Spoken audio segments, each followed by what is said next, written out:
Okay, I had to cool my phone down. I don't know what's going on. Anyway, whatever. Sorry. I had to wipe my screen over there. 14:58. Would you look at that? The time has adjusted because I had to cool my phone. Anyway, whatever. I was always living in credit. At some point, I was living inside an overdraft. I was living inside the garage card, the petrol card. In order for me to register again at school each year, I would take out a personal loan. And these loans would keep on getting approved, right? Anyway, whatever. I then finally come to Jesus Christ. I get born again, and I read the scripture that says, "Oh, no man, nothing except love." And it hit me like a ton of bricks because I realized that I knew rather that I was not that woman. I was living in debt. I had been living in debt ever since, pretty much since I earned any kind of salary or stipend from corporate. I was already in debt. I never had a time where I was free from it. The first was an overdraft, and then a clothing account, and then. And it just never stopped until I got born again. It never ended until I got born again. And it probably would never have ended if I did not get saved. If I did not get saved, I would go well into my 40s, my 50s, just constantly just paying revolving loans. That was just the story of my unfortunate and uneasy life. And with that being a thing, the Lord convicted me immediately that this is not a life. This is not how you're supposed to live. So when I got when I was newly saved, I had gotten I got promoted to project manager, and shortly afterwards I got born again. So now my salary had been beefed up quite a bit, and I could of course just keep taking out personal loans. I could of course, seeing as I've got a beefed up salary, get beefed up loans, like start applying for bigger and bigger loans for stuff. I could have immediately just applied for a home loan because I wanted to buy a house at some point, right? Yeah, I could have, while I still had a car outstanding, while I still had the revolving loans, this like stuff from long ago, okay? I could, over and above it, add a home loan because of rushing. That's what people in the world do. They're always in a rush to get stuff done. I could have done that, but then I read in the Bible that you must owe no man nothing except love. And at that point, I was like, okay, God gave you a job promotion. What you're gonna do is pay off like lump sum vibes. Every last debt that you have. I went to the banks where it is that it was possible and asked them to basically close the revolving loan component of my account to make it impossible for me to use that money, so that all that happens every month is me paying it back without me being able to use it where it was possible. Others, they told me, you're just gonna have to exercise self-control, girl. You're just gonna have to exercise self-control. We can't close an overdraft while it's still outstanding because that's going to put you in the red. It's going to make it look like you're not paying. But other places, they were happy to humor me along, and indeed that's what I did. Queen's Park was the first one that I paid off all in one sitting, one fell swoop, 1 month, and it was out of the way because it was only 3,000 rands, and yet it took me years to close it. And then there was the overdraft Yako Bank, and then the personal loans that I had taken out to go back to school, to register, to pay for my fees. Yeah, I then started to invest, like I would like drop in like 4,000 rands, 5,000 rands per month, and just a chunk of money month on month to just get rid of this thing. And I paid those personal loans off in about a year. Then the next one was my car. I started to pay double the installments. My vehicle installment was for 6 years, right? It was my hire purchase agreement with Nedbank was to pay it off over 6 years, and I'd already done like 4 years at that stage. So I did not have much left on my vehicle. So when I did pay it off, it only took about like maybe 6 months to 7 months to pay it off, seeing as I was making double the installments each and every single month. And just like something like a year before I lost everything, I fulfilled the Bible. I had honored the scriptures where it is written that owe no man nothing except love. I owed nothing. I was clear completely. I did not have a car payment, no overdraft. My fees were paid cash at Wits. Everything was just being done out of pocket by me. Very well.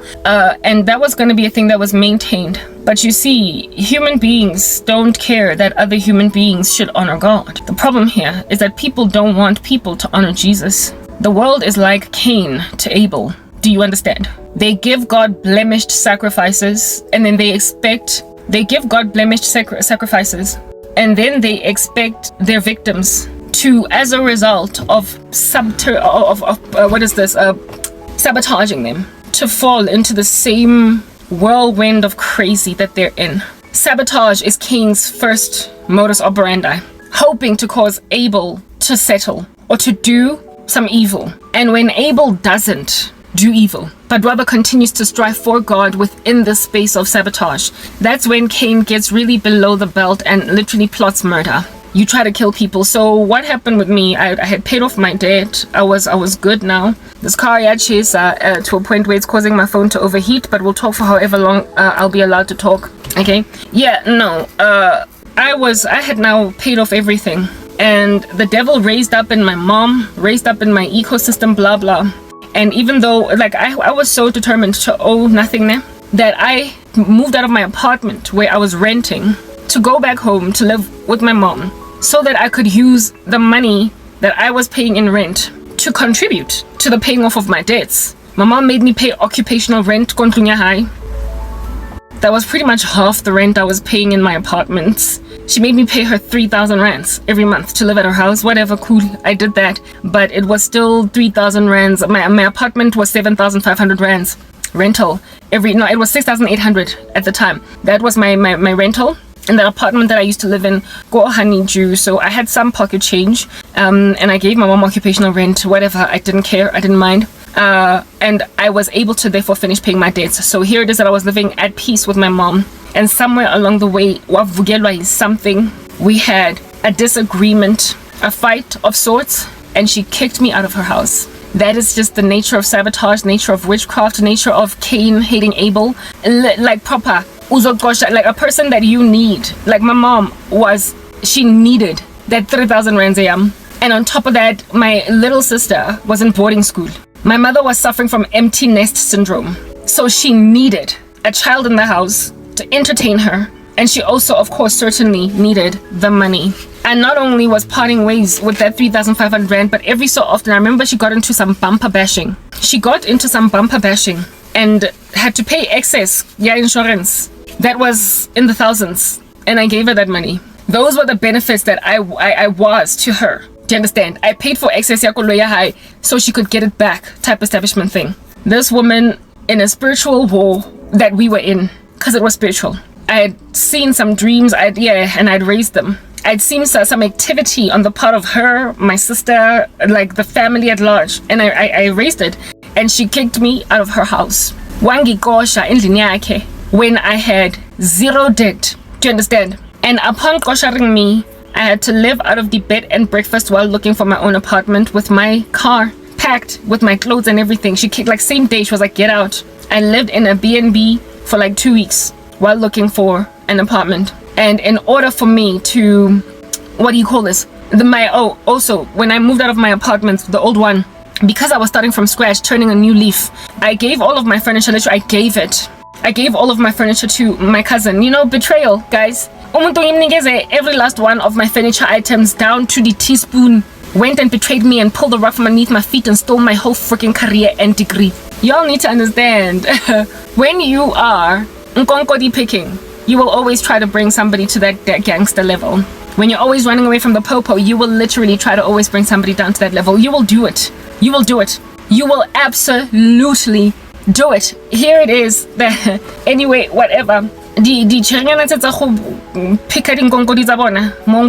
Yeah, they betrayed me. This woman that is my mom that I was helping along in so very many ways, one gosha, and caused me, because I had given all my furniture away. So I was out on a limb and I needed an apartment. I needed somewhere to stay. I was living in a B&B. My car, I remember I did not want any of my colleagues to cover me to my vehicle, because then they would see that there's like clothes in my car. I was going to work with nobody knowing what was going on in my life. I was stressed out. During the day, I was out looking for apartments. I was making calls, all that jazz, so that I could, successfully transition. They were not aware that I was going to work every day from a B&B. Coupled with the fact that I was also made to live, but to my dad, his rental lease had been expired, and I was also accommodating him, and it was just a lot that I was doing all at the same time.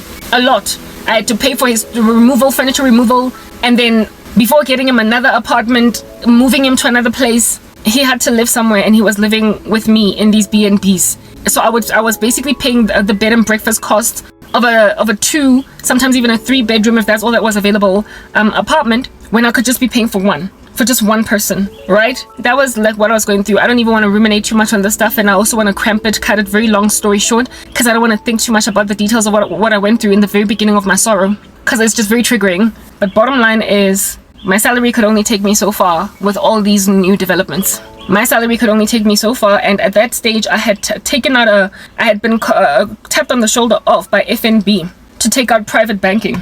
I was sold a private banking deal, right? And when you are in private banking, your overdraft is some crazy amount. When you're in private banking, what personal loans you can take out are crazy. When you are banking privately, you can basically ask for 2 million rand on a salary that isn't like just a fraction of that. You can just ask for anything, all right? Yeah, I had been graduated over to private banking, and at that stage I was just with my salary, and I was contemplating buying a house. I actually didn't want to buy a house until I got married. I was going to wait until 30 to buy a house. I was going to wait until the age of 30 to buy a house, because I didn't want to own. I did not want to have the complexities of what we're going to do with where we're going to stay with my husband. The selling of a house. What were you going to do? So yeah, I wanted to wait. I wanted to wait to buy a house until 30, so as to make it such that my husband and I would buy a house together. It was our own little thing. Yeah, that decision saved my heart. I can't really say it saved my life, but it saved my heart, because what would later come to me was so just crazy that I would have faced essentially repossession of a house. I would face repossession of a house. I don't even know what that feels like, what a house being foreclosed on feels like. I've endured a lot of loss, but my losses have been contained in a space where my needs have been maintained, and where my heart has not been too shattered. I've kept my furniture, I've kept my car, I've kept like big things. And the apartments I lost were rental apartments. It was never anything I owned. I would have been foreclosed on. The Lord protected me from so much. The decision I made to not buy a house until I was 30 saved me. I stopped competing with the world. So because I stopped competing with the world, I didn't care that my peers had this apartment by this age and whatnot. I was competing before. Now I didn't care. Now I was trying to honor God. Oh no, man, nothing except love. I intended to have only one debt for the rest of my life. Mortgage. Because I knew that I couldn't afford that cash unless I won the lottery or whatever. I was only prepared to have a mortgage loan. Only. I did not ever want to owe a car. Like my vehicle, after paying it off, I was like, it moves. I'm not going to insist on a BMW and SUV. I used to love the Toyota Sirocco. I was like, why must I put myself in hire purchase again? In the future, should I purchase a new car, I'm going to buy it cash, because I'm going to be making all that money. That scripture, I took it so seriously. Oh no, man, nothing except love. That I told myself that I am not ever going to take out loans unless it's absolutely necessary. And the only loan that I was now going to take out going forward would be a mortgage loan. But I was waiting until 30 because I wanted to take it out with my husband, right? Because then of course, we're going to be living together for the rest of our days. And then, of course, as life progresses, we were then going to buy property that we could rent out for the sake of investment and all that jazz. But for now, as a single woman with a limited salary, this is what I'm doing. Yeah. And with me having these plans, my mom then kicks me out of home. I get clumped together with my dad before I could place him in an apartment. And before I could set myself up, I was living out of a bed and breakfast. My salary only took me so far. I was newly private banking, and I had now to take out a loan to not only pay the first month's rental, but also a deposit in an apartment that I was going to be living in. I also had to set my dad up with first month's rental and then a deposit, because I was paying for his rent too, where it is that he was staying. So those two places I needed to get done. I had to seasonally put my dad's furniture in storage. I was paying that. I did not have any furniture, because remember, I gave it to my cousin, freaking backstabbing miscreant. All right. Anyway, and then once moved into my apartment, I was not about to sleep on a mattress on the floor while buying a bed 1 month, and then the next month I'm buying a fridge, and then the next month I'm buying teaspoons, and then one after the other. I needed one-off furniture haul. Given I didn't have any furniture, I needed to start all the way from scratch, like down to the teaspoon, down to the coffee mug, down to the curtain, like everything I needed to buy from scratch. So I went to Rochester and I took out a loan there. I went to Rochester and I took out a loan and bought all my household furniture at Rochester. The rest of my stuff I bought cash, like my curtains, teaspoons, and whatnot. I bought cash. My study desk, I bought it at Corey Croft, and that was cash. But at Rochester, it was a loan. It was it was a personal loan that bought. I also bought my fridge cash and my microwave, basically my electronics. But when it comes to like furniture items like a bedroom suite and a dining room table and some couches and a coffee table and all that jazz, that I bought at Rochester on a loan. And then I took out another personal loan in order to, like I said, set my dad up, set myself up. And the intention was to, once I was situated in my apartment and comfortable, I was going to spend the next year. I had told myself that 1 year was what I needed to pay all this back off. My salary was strong enough for me to do that. My rental and paying for my dad's ways and whatnot was nothing. It was a pin drop in the ocean. I was able to afford all that and still have some change on the side.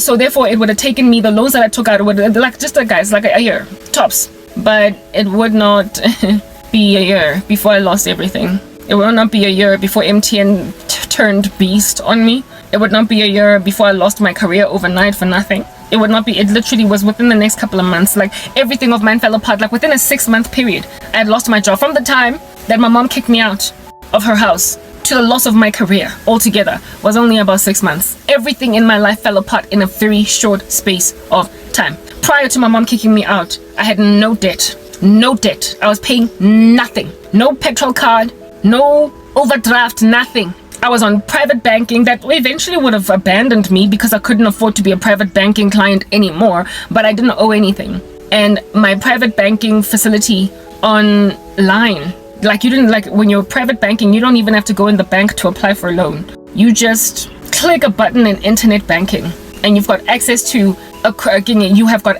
an overdraft up to 30,000 rands. I had an overdraft up to 30,000 rands. That's what you could apply for outside of the bank. Your overdraft, without basically seeing your private banker, without going inside the branch, you could easily just access a 30,000 rands private banking, a 30,000 rands overdraft without applying for it.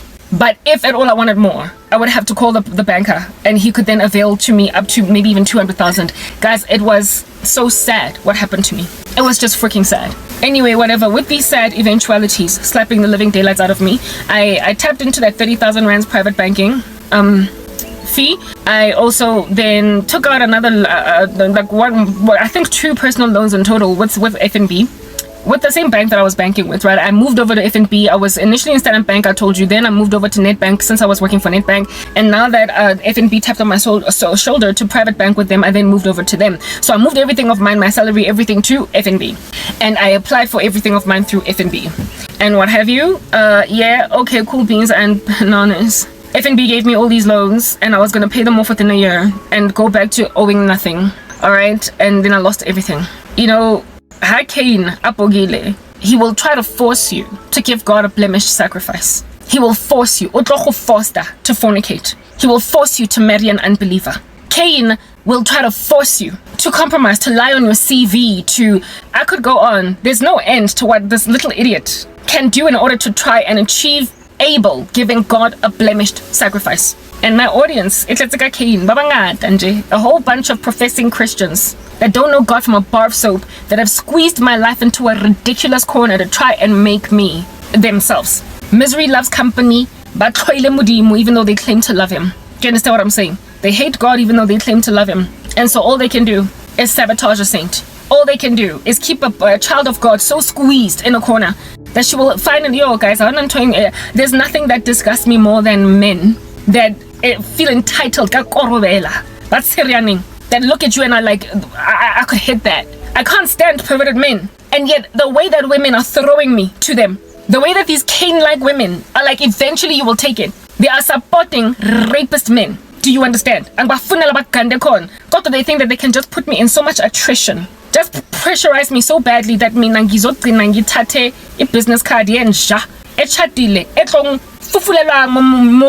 to finally give me what it is that I don't have, pay off all my debts. that I amassed for myself, unbeknownst to myself, that I wouldn't have a job to pay them off. I wouldn't be able to pay them off. So a woman that had paid off all her debt and intended never ever to amass for herself any more debt but for a mortgage loan is now today sitting on the credit bureau because I wasn't able to pay my debts given that I was unemployed. I keep getting calls that I ignore every single day because of the fact that what am I gonna say when FNB is actually trying to collect from me? What? Cain will try and make you dishonor God, but you see, the Bible says, "Owe no man nothing except love." The Lord knew my intentions. He knew my heart. He knew that Cain put me in harm's way so that I would eventually have to take out so much debt just to situate myself, just to pay for my apartment. Like, what is this? Rental, first month's rent and deposit, alongside furniture. He knew that I needed to do that. Otherwise, what was I going to do? Like, stay on the street or continue to live out of bed and breakfast until such time that I can afford to set myself up? He knew that I needed to pay for my dad's apartment. He knew all that. So me taking out all those loans was not a sin against God. Neither was it an affront to him. I did not do something I did not need to do. I was put in harm's way shortly afterwards, of which every last domino that could drop in my life started to drop, including the loss of a career at the height of a debt amassment for myself that excelled that of literally history. The way that I was so convicted of, "Oh no man, nothing except love." Even my traffic fines, the rest of them, I paid them off. Not only did my traffic fines get eradicated, but I also started to drive like a godly woman.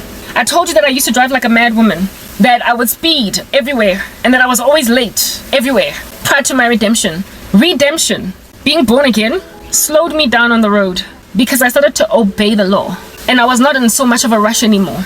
I not only respected my job and my colleagues in that I stopped waltzing into the office at 10 a.m. in the morning. So I was largely on time at work. I started to wake up in a way that I struggled to wake up. I was always just snoozing the alarm. I stopped doing that. I started waking up, showering, and being at work on time, more or less, like at a time that is decent, not a time that looked like I was out here trying to disrespect my boss, like 10 p.m. Do you understand? Even though she said nothing, it was still kind of low-key disrespectful. At least be here by 9. I would ascertain I'm at work by 9, so when I was in traffic, I was not in a rush. And especially when it was not like a weekday where I was rushed to go to work or whatever, especially then was I chill. Like on weekends, I would drive at my leisure.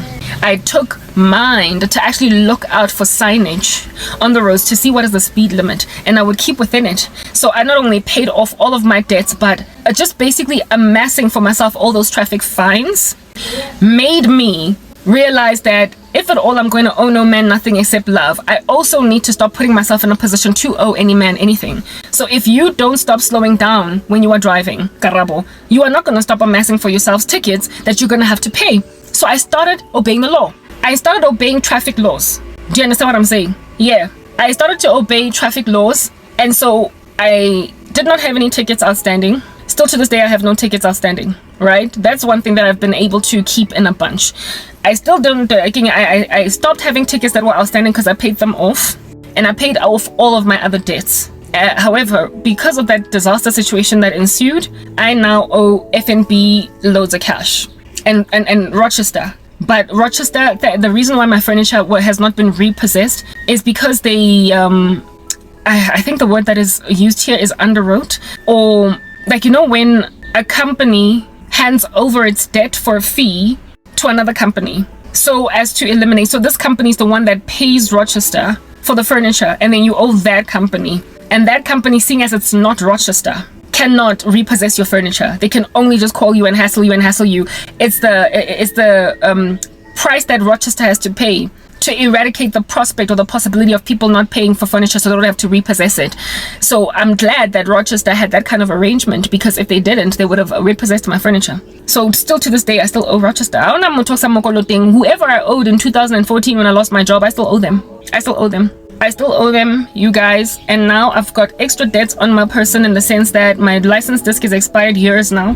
Driver's license, yes, the level of negligence of my person is just astronomical. My driver's license is expired for years, pretty much since it expired, I think 2018. So my my driver's license was supposed to be renewed in 2018 or 2016.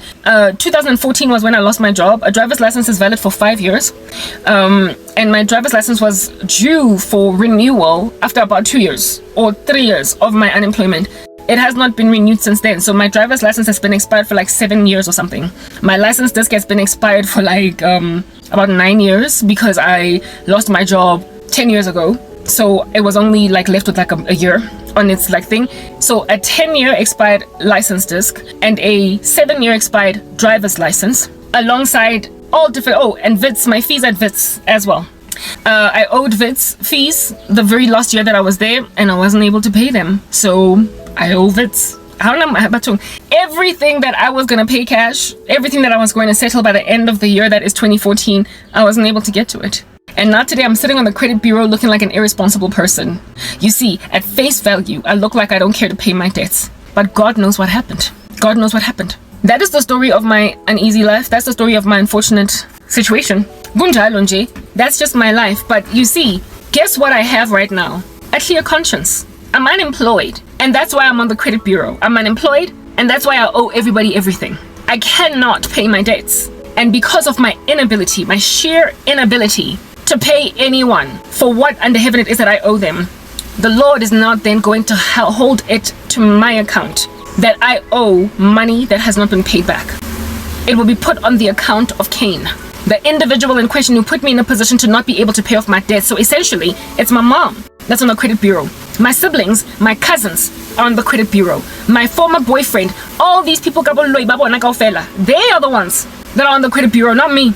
You see, according to earth, I ain't jack, but according to heaven, I am paid for in full. My intention was to finish all those debts off, but then Satan and his minions put me up for failure. They set me up for failure. Therefore, it will be accounted, my debt, to them. It'll sit on their chests. FNB is owed. And then there was, of course, the sabotage by MTN to make sure that I can't get unemployment insurance. There was just so much that people did. And then there is the sabotage by my former bosses who lied whenever references were sought for when I was looking for jobs. The witchcraft that people did to make sure that I don't get a job so I can start paying off my freaking debts. Everyone that contributed to the mutiny against my life. Lena, and then eat. You snot eating randos, you that keep watching my content thinking that I need you or something in order to come around. You who are trying to make me pay my debts through some pervert. Wamusadi, Lingolas. You owe Rochester for my furniture. You owe FNB for all the personal loans I took at that time. Everyone that pulled the rug from underneath my feet by omission or commission, you have to account for the fact that a child of God tried to do what is right, but you stood in the way. You stood in the way. I tried to give God a holy and acceptable sacrifice, and you as Cain killed me, so I couldn't. And for 10 years, my blood has been crying out from the ground to God. On some, this person has killed me. As a result, I can't even honor your law. I made a decision to stop owing South Africa anything. And now South Africa thinks I'm just as irresponsible, like, credit personality. Now South Africa thinks I'm this irresponsible credit personality. And in so thinking I'm an irresponsible credit personality, not only on, look, I'm not trying to take out any debt. I couldn't care for that. But the whole process, I'm trying to get a job, right? One of the biggest reasons why nobody's even looking at me is because these days recruitment agents will actually be doing a credit check on you before they even so much as call you for an interview. And while the Labor Relations Act has it such that you cannot leave a person out of employment because of a credit check anymore, some recruitment agents don't quite know that. They don't know that it is against the Constitution to withhold employment from a person because of a credit check gone wrong. You can still withhold unemployment from a person concerning criminal records, but no longer are they allowed to do that with credit records, because how is a person supposed to pay off their debts if they are unemployed? That was the whole reasoning around the National Credit Act and around the Labor Relations Act in eradicating basically the usage of a credit check to gauge the employability of a person. I don't even know why it still gets done. The law should have said that don't do credit checks unless, of course, it is a financial services company that requires a person to have a clean credit record for the sake of interacting with clients. There are certain industries indeed that cannot hire people that are on the credit bureau. I get it, but other industries it's actually unnecessary. Like within civil, within build projects, within marketing, there are so many other industries where this is not necessary, and yet nonetheless credit checks are being done across all industries, effectively refusing employment of certain South Africans in a time when our economy is bleeding of skills. So there is a skills exodus, and our economy has just endured, just like global economies, COVID-19, that put some people on the credit bureau. making, therefore, viably employable, skilled professionals of South Africa unable to get jobs because of credit checks bouncing. People are not waking up to see that when is a person ever going to pay off anything? If at all, you don't give them a chance to at least start to pay it off. Anyway, whatever. That is something that is sitting on my chest. And so therefore, all these like barriers to entry that have been set up against me, y'all are trying, like these freaks that watch my content, you are trying to make me get to a point of so much disquiet about my sorry life at 40, having nothing, going nowhere, doing nothing, that I will finally accommodate like these disgusting men that I hate with a passion. Women are trying to get me to accommodate them because, girl, without having a favor pulled in for you, without having somebody call in a favor for you, you will never work again. I'm like, hulukile. Because herein lies the deal. Cain kills Abel, and Abel would die first before giving God a blemished sacrifice. So essentially at this particular juncture, all these menacing miscreants biting konkodi all over the show that keep on eating their own snot, this is what's good, okay? My blood is presently gawking at you, and it's on your hands. And you are hoping to enter heaven at the end of your lives, unfortunately, because you call yourselves Christians, while having disenfranchised a child of the living God genuinely. And now you're sitting on my chest hoping that I will capitulate to the filth that you are, the blemished sacrifices that you all have been giving to God. You hope that I will finally start giving God some blemished sacrifice because I was squeezed into a tight enough corner.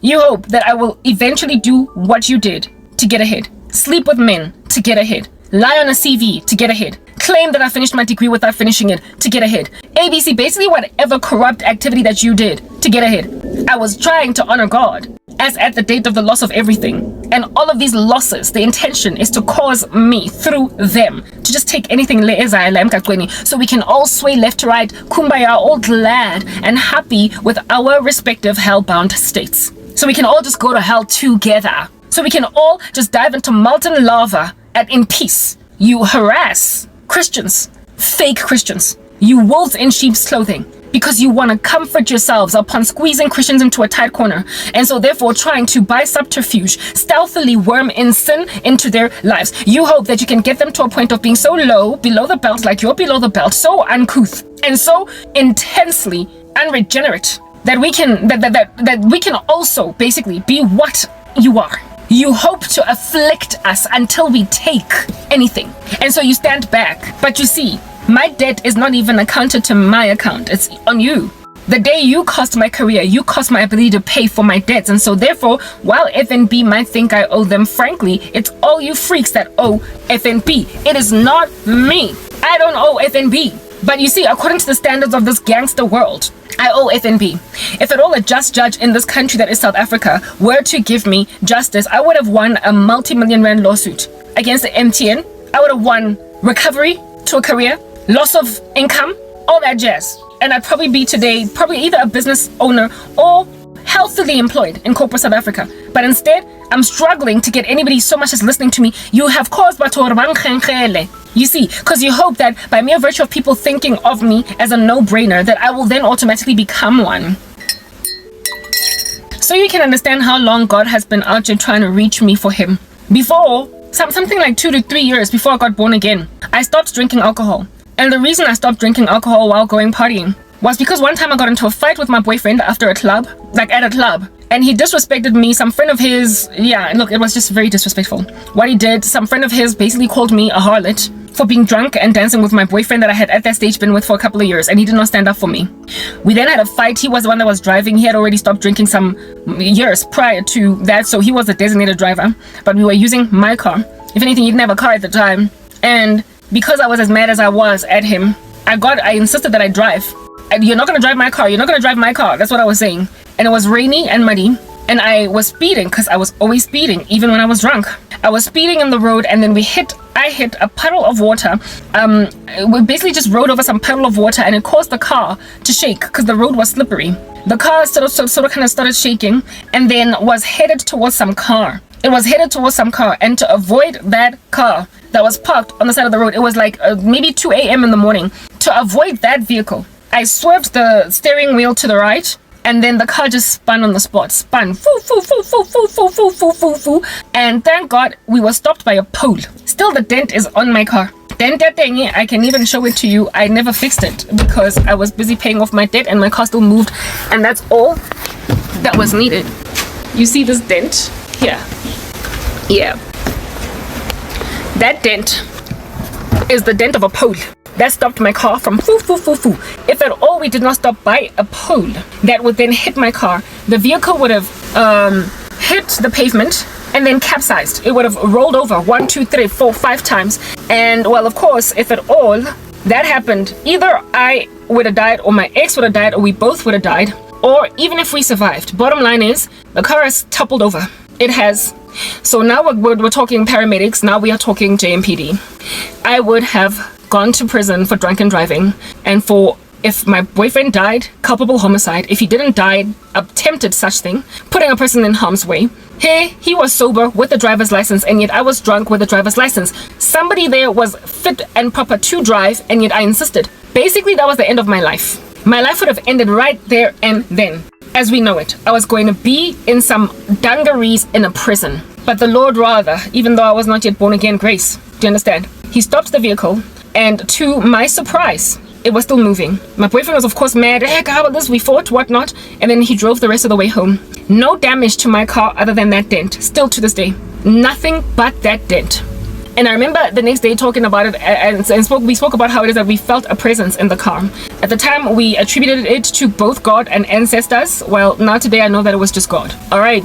Yeah. After that day, I determined never to drink again, and I just never did. I was never an alcoholic. I was a casual drinker, like on weekends when we were partying or whatever.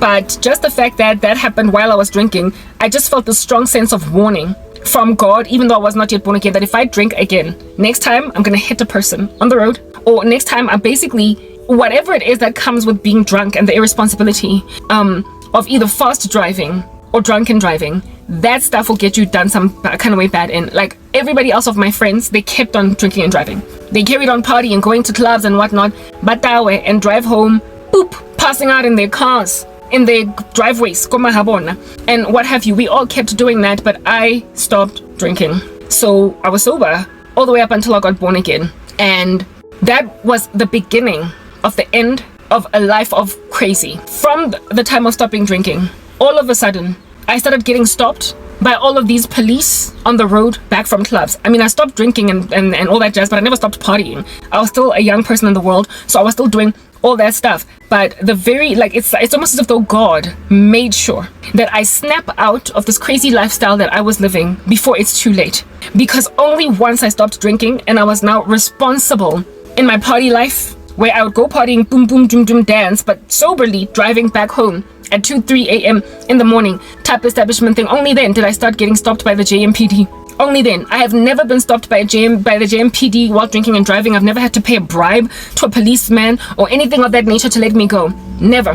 But I had driven home drunk enough in the past for me to essentially have spent quite a handsome amount of time in prison. What I'm trying to explain is that when the Lord is calling you, and when the Lord loves you, when the Lord is out here trying to work on you and your soul, He will give you so many chances even before you are born again to basically be on the right side of the law and discover that He is right in His precepts. He says that, come to me, all of you who labor and are heavily laden, and I will give you rest. Take my yoke upon you and learn from me, for I am gentle and lowly in heart, and you will find rest for your souls. For my yoke is easy and my burden is light. Right? He makes it clear that it might be hard for you to make a choice to be moral, but understand, once you make a choice to be righteous, it's going to be so much easier to live than when you are evil. It's going to be so much easier to live. And I discovered this even before I came to Christ. Like, the principle was basic. When I stopped drinking alcohol, I was no longer drunk on the road, coming back from parties and stuff like that. And it just made my life so much easier. I was no longer ducking the cops. I was no longer, scared in the climate of police activity. No longer. And it was just so reprieving. It was just so relieving.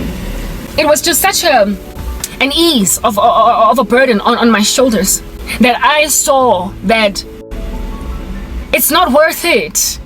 The fleeting pleasures of sin are not worth it. Drinking and driving is not worth it. It cannot be so much fun to be drunk that you would risk your future. I was a young professional on the come up, and I had like a whole future to look forward to. Already my future has been devastated, but look here, I've got a mission, I've got a job, okay? I'm trying to make a point, but what I'm trying to get at right now is that, there is no point. There is no point. Like indeed, the Bible calls sin fleeting. It is the fleeting pleasures of sin, and they last temporarily. They're vapid, and they can ruin your whole life. They can ruin your whole life in just one night. You can drunk and drive, kill a person. You can drunk and drive, get arrested, and so have a criminal record, spend a couple of years in jail for drinking and driving. You can literally destroy all the hard work that your parents put in to raise you by simply going to a nightclub and insisting on driving yourself home because you don't want to pay for an Uber. It is just easier to be better. It's what I'm getting at. But Cain doesn't care. The Bible says, God, when he's rebuking Cain, he says, Cain, sin is crouching at your door and its desires to have you, but you must master it. And then Cain was asked, if you do what is right, will you not be rewarded?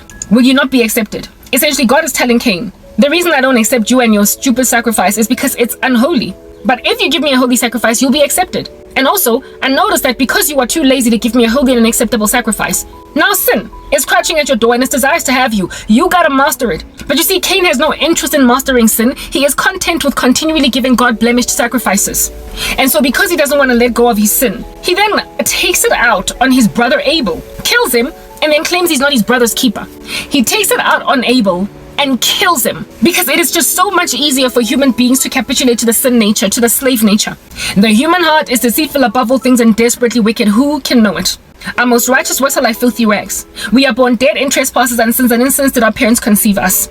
We can do nothing right, no, not one of us, for all of us have sinned and fallen short of the glory of God. It's easier to capitulate in that which is self-destructive. We get it. But if you resist the devil, that he might flee from you, you discover the ease rather of being righteous. You stop being scared of authority. My first taste of that kind of freedom was before I was born again, when I stopped drinking alcohol, and now I was coming back from the club sober. And every time the police stopped me, I was glad to hazard, pull over, and I've never even taken a breathalyzer because oftentimes they would open the window. No, I've taken it once, because that's what they were giving to people who were, that was what was the purpose of that particular roadblock. So they were giving everybody breathalyzers as a formality. But a lot of times when I was stopped by the JMPD at that time of the morning, they would let me go by simply opening my window, by simply rolling down my window for them to talk to me. They would be able to pick up that the car does not smell of alcohol, and so they would just let me go. I've only taken a breathalyzer once, and even when I took that breathalyzer, for me it was like a curious experience. It was a curious experience. I was like, oh, I've never done this before. Let's see, how does it work? And they're out here unwrapping this thing, blow into it, and then they're like, okay, very well, drive safely, ma'am. Bye-bye. It was just so nice to always know that I'm gonna get home from a roadblock, to know that I'm not gonna end up in a holding cell, that I'm not gonna get arrested. It was always really nice to know that all the risk of ending up with a criminal record has been eradicated once and for all from my life. Because no more am I ever going to drive home drunk. It was hard to see that until it became easy to experience it. So long story short, it's hard to fathom a life without witchcraft and enabling of your person along to get everything that you need with this magic wand. You have signed a deal with the devil, and so therefore you've gotten your whole entire career using sorcery. All of your job promotions, sorcery. The woman you're married to, Korobela. The friend that you are competing with, sabotage, witchcraft. When you have gotten yourselves used to getting everything shiga, the first decision to basically stop drinking alcohol is hard. I remember the next weekend, after that weekend when I hit my car on the side, where I nearly killed me and my boyfriend. Yeah, my cousin and her boyfriend rocked up with like the 6-packs at the Savan. And my boyfriend at the time he had already stopped drinking because he had his own situation where he was now staggering about like a drunkard, slurring his speech. Alcohol was really just ruining him because he was using it to cope with the death of his brother. So he had already stopped drinking for about a year at that stage because he had seen, okay, if I don't stop, I'm done for. But I was still drinking because I did not have the issues and the challenges that he had. Caught up with him 1 year later. So the two of us are not drinking. But my cousins, basically our friends, were still drinking. And they walked up, got a 6-pack, it's a couple, it's a savannah. And I was tempted. My cousin was like, here's a cold one. And I was like, no. I was tempted right that Saturday in my apartment. That's where we were hanging out. And I was like, no. Something just came over me. And I was like, no, I'm stopping. All it took was for me to reject the temptation once. And the next weekends thereafter, it was so much easier. It's like coming off some kind of a substance. Like with cigarettes, for instance, I used to smoke cigarettes, right? The hardest part is to not smoke for a day. The hardest part is to drop the cigarette for a day. If you're used to smoking 6 cigarettes a day, if you can get through the entire day without dragging on a cigarette, day 2 is so much easier. Day 3 is so much easier. Day 4, 5, and so on and so forth. I would imagine it's similar also with drug use. People take for granted the seriousness of being sober for 2 days or a day. They don't know that a junkie struggles to not take a fix after several hours have progressed. Like, you know, they've got a roster of taking these things. And when they don't take them, they feel like there's something missing. But all you need to break that off from you, to actually start being on a journey to recovery, is to just have 1 day sober. 1 day of drugs, 1 day of cigarettes, 1 day of alcohol. In the case of alcohol, I wasn't drinking every day, but I certainly did drink pretty much every weekend, right? So it was about not drinking for one particular weekend. And after that one weekend, where my cousin brought Savannah's with her boyfriend, the rest was just easy peasy, eggs and measy. It was easy to this day. Like, yeah, the last time I drank alcohol was on the night when I nearly killed my boyfriend and I. And ever since then, I have not touched a single ounce of alcohol. Not a drop has ever gone down my uneasy throat. So granted that it took just one weekend, and in the case of drugs it would take just 1 day to be off the stuff. Case of cigarettes, 1 day. Case of whatever, yeah, one basically cycle of usage. All it would require is for you as a witch to go for a job interview and just wait to get called back or something, or lack thereof. All it would take is to go through one woman as a man that you would have a crush on and organically pursue her. My battery is now sitting on 5%. Organically pursue her. Go to this woman and say, "Hi, my name is Sizwe Temba. I like you. Can we have coffee?" And if she says no, walk away and let it be. And then the next time, all it would take is for you who are busy listening your girlfriend with Begamina Pela and don't leave, to stop using this witchcraft for just a couple of months to see if your woman stays. If she stays, then I guess it was supposed to be. If she leaves, then you are to lose her. Because why are you holding the poor woman hostage? All it would take to start quitting this rubbish is one event. Go for a job interview without manipulating things with witchcraft. And if you don't get the job, it's okay. Apply for another one, and another one, and another one, until you finally get the job. So this time around, you can see that you can actually get a job without witchcraft. This time you can see that you can actually get a woman without Karabo. This time around, you can see that you can actually keep your wife, keep your girlfriend without manipulating her with Begamina Pela, waza, all that jazz. See that you can actually get a job promotion without kicking out all other colleagues out the way. That you can actually be the best candidate for the job without actually manipulating things spiritually. Then in that way, you actually start to feel nice and good, hey? That you actually did anything at all that is reasonable. Let me go charge my phone. Okay, I charged my phone to a certain extent, but let me talk fast, so as to try and get this out the way within a decent amount of time. Anyway, whatever. Look, I was talking about before I went to go and charge my phone. I was actually rapping on about how it is that this insanity, well, the people in the occult, like proper, all you need is just 1 day off your little drug. 1 day without picking your nose. 1 day, and you will be pleasantly surprised at how good it feels to just be on the right side of the law. Once I stopped doing strange stuff, I started to feel good. However, people insisted that they're going to retract me, make me walk backwards, like Michael Jackson moonwalking or whatever, and then achieve a strange success against me, where it is that they're going to, succeed to make me do what it is that they want me to do. Listen, okay? I am wanted by some of the most horrific, ugly men that I find disgusting in a most violent capacity. And there are women helping them. I keep hearing on a loop time and time again that apparently I'm dying. That this year is going to result in the end of my life if I don't capitulate to these monsters. If I don't capitulate to people busy and then eat them. I am told that I'm going to die if I don't capitulate. But that's just the thing, right? When you are a little gang terrorizing a community, it's only a matter of time, if at all there are enough people that are afflicted by you, before you are neutralized altogether. Either by prison or death, but something is going to eventually give. All these threats on my life, listen, this is what I'm actually being lambasted concerning. I've walked away from darkness. but people are still in it, however, claiming to be Christians. They mix God with ancestors, mix God with witchcraft, mix God with fornication, mix God with Abu Mamlambo. You get my point. You just mix God with stuff, right? And you hope that a holy God, basically the authority in question here, is not going to ultimately hook up a roadblock and you're going to be caught in the center of it. Anybody that is an alcoholic, a raving one, or a junkie, anybody that basically just runs their life on a loop for 10 years, for 20 years, just drinking and drinking and drinking and driving and driving and driving. At some point, you're going to hit the kid coming back from school and you're going to be culpable for culpable homicide. You're going to be found wanting for culpable homicide. Or you're going to end up getting into a head-on collision where the people in the other car are going to pass away and you're going to be the only one to basically live to face the music. Or you're going to get into